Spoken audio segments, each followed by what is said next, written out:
తెలుగుదేశం వ్యవస్థాపకుడు ఎన్టీ రామారావు గారు చేసిన తప్పేంటి? ఆయన వృద్ధాప్యంలో పెళ్లి చేసుకోవడం. వేరే ఆయన భార్యని విడాకులు ఇప్పించి పెళ్లి చేసుకోవడం. అది వాళ్ళ వ్యక్తిగత సంబంధమా? సమాజానికి సంబంధమా? అంటే సమాజానికి సంబంధమే. అలాంటి వ్యక్తి అట్లాంటి తప్పేం చేస్తాడు? ఎందుకు చేస్తాడు? అన్నటువంటిదే ఆనాటి నుండి ఈనాటి వరకు హైలైట్. అందులో కోట్ల రూపాయల డబ్బులు మూటగట్టుకుంది లక్ష్మీపార్వతి అని. లక్ష్మీపార్వతి వాళ్ళ ఏమన్నా అపర కోటీశ్వరరాలుగా ఉందా? ఎన్టీ రామారావు ఏమన్నా అంతకు తప్పించి ఆయన జీవిత చరమాంకంలో చేసుకున్న ఆ పెళ్లి తప్పించి ఆయన చేసే నేరం ఏమైనా ఉందా? పోనీ అది చట్టబద్ధంగా చేసుకున్నదే కదా. కానీ సుదీర్ఘకాలం ఆయన్ని, అట్లాగే ఈనాటికి ఆమెని సమాజం ముందు దోషులుగా నిలబెట్టడంలో మన రాష్ట్రంలో ఉన్నటువంటి 90% ఆఫ్ మీడియా సక్సెస్ అయింది కదా. That is the power of the Babu. Babu కొడితే దిమ్మ తిరిగి మైండ్ బ్లాంక్ అవ్వాల్సిందే. అదే నమ్ముతారు, అదే మాట్లాడతారు, అదే చర్చిస్తారు. అలాంటి ఒక హిప్నోటిక్ సజెషన్స్ ఇవ్వడంలో సిద్ధస్తుడు ఆయన. రాజశేఖర రెడ్డి పరమ క్రూరుడు, రోజు కత్తులు పుచ్చుకుని అందరినీ చంపేస్తాడు అన్నటువంటిది సుదీర్ఘకాలం పాటు నమ్మింది ఎవరు? ఈ రాష్ట్ర ప్రజలు. ఎలా? Print media, electronic media. Chandrababu గారు పదే మౌత్ పబ్లిసిటీ, తెలుగుదేశం నాయకులు అదే పబ్లిసిటీ.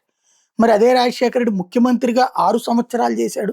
ఎంతమంది ప్రాణాలు తీశాడు? ఎంతమందిని ఊచకోత కోశాడు? ఏం చేశాడు? కానీ ఆయన ఆ తర్వాతన కోట్లాది మంది ప్రజలకి ప్రాణాలు పోశాడు ఆరోగ్యశ్రీ పేరుతో, 108 పేరుతో. అట్లాగే ఏది పిల్లలు చదువుకోవడానికి అవకాశాలు కల్పించాడు. కానీ ఆయనే కల్పించకపోతే పేదవాడికి బీటెక్ చదువుకునే అవకాశం ఉండేదా? ఎంబీబీఎస్ చదువుకునే అవకాశం ఉండేదా?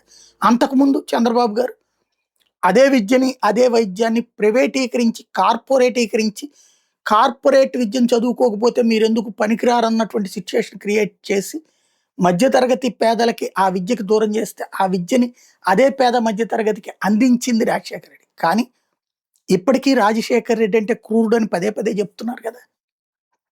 అలాగే హెరిటేజ్ చేసేటటువంటి వ్యాపారం అది ఎందాపూరా ఇంకొకళ్ళతోనో చేసుకోవచ్చు.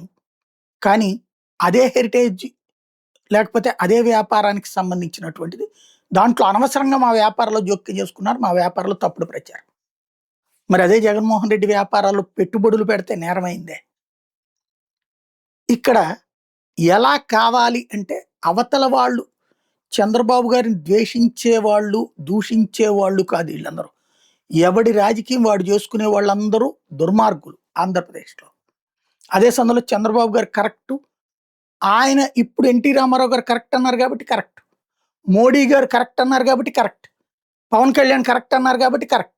అప్పుడు పవన్ కళ్యాణ్ అంత దుర్మార్గుడు లేడు, మోడీ అంత దుర్మార్గుడు లేడు, అలాగే అక్కడ ఉన్నటువంటి ఎన్టీఆర్ అంత దుర్మార్గుడు లేడు.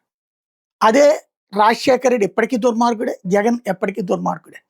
చంద్రబాబు నాయుడు గారు ఒక్కళ్ళే అసలు రాష్ట్రాన్ని అద్భుతంగా పరిపాలించగలిగిన వ్యక్తి. ఆయన అమెరికా అధ్యక్షుడు ఎవరైతే ట్రంప్నైనా సరే నడిపించగలిగినటువంటి శక్తివంతుడు. ఆయన ప్రపంచాధినేత కాలేదని ప్రపంచంలో ఉన్న దేశాలన్నీ మనోవేద చెందుతూ ఉంటాయి ఇప్పటికి కూడా అన్నటువంటి ఫీల్ గుడ్ ఫ్యాక్టర్ బాబు గారి పట్ల, ఫీల్ గుడ్ ఫ్యాక్టర్ జగన్ పట్ల ఆ ఫీల్ హేట్ ఫ్యాక్టర్ క్రియేట్ చేయడంలో నిరంతరం ప్రింట్, ఎలక్ట్రానిక్, డిజిటల్, సోషల్ మీడియాల ద్వారా జరిగేటటువంటి ఒక అటాక్ ఏదైతే ఉంటుందో, చంద్రబాబు నాయుడు సక్రమంగా చెయ్యకపోవచ్చాం కానీ చెడ్డోడు కాదు. అదే జగన్మోహన్ రెడ్డి చాలా చెడ్డోడు. ఈ తరహా ఆస్పెక్ట్ ఏది తటస్థులకి. అదే సందర్భంలో పార్టీ అనుకూలురు, ఆయన దేవుడు, గాడ్ ఆఫ్ మాసెస్, అలాగే ఇతను డెవిల్, ఇట్లాగా ప్రొజెక్ట్ అయినటువంటి సందర్భంలో, చేస్తూ ఉన్న సందర్భంలో, కంటిన్యూ చేస్తూ వస్తున్న సందర్భంలో జగన్ ఈ స్ట్రాటజీలో సక్సెస్ అవుతాడా, తట్టుకుంటాడా, నిలబడగలుగుతాడా, లేదా మర్రి చెన్నారెడ్డి గారి అబ్బాయి, నేదురుమల్లి జనార్దన్ రెడ్డి గారి అబ్బాయి, కోట్ల విజయభాస్కర్ రెడ్డి గారి అబ్బాయి లాగా చరిత్రలో ఉండిపోతాడు? వాళ్ళతో పోల్చుకుంటే ఇతను ఒకంత బెటర్. ఓసారి అపోజిషన్ లీడర్, ఓసారి సీఎం, ఇప్పుడు 11 స్థానాలు పరిమితమైనటువంటి ప్రతిపక్ష హోదా రాని ప్రతిపక్ష నేత. మరి భవిష్యత్తు జగన్ది ఎలా ఉంటుంది అన్నటువంటిది రాష్ట్ర భవిష్యత్తు, ఆయన భవిష్యత్తు 2 నిర్దేశిస్తాయి.